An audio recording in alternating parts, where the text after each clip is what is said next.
So, I want to talk about why data is critical for understanding history and context.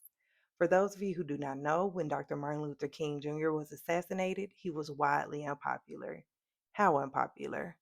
In the early 1968 Harris poll, he had a nearly 75% disapproval rate. In a 1966 Gallup poll, he had a 63% negative rating.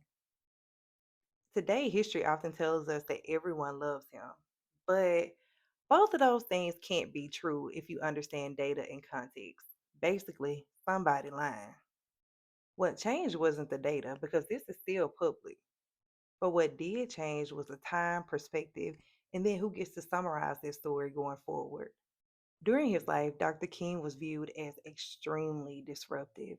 I know he's often known as his I Have a Dream speech, but that was not his only speech. Dr. King challenged economic systems, government policy, war, and, as we know, segregation.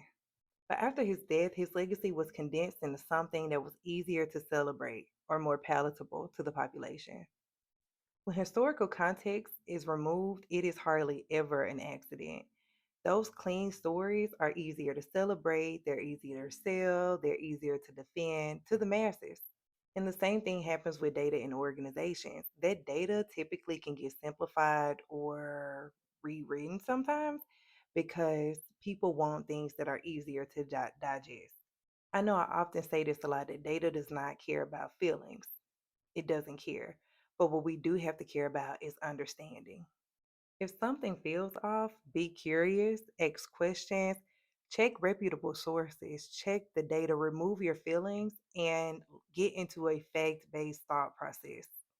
Because the job of a data professional is not to make people comfortable, because sometimes the truth is uncomfortable. It's to make them accurate, even when their story is uncomfortable to talk about.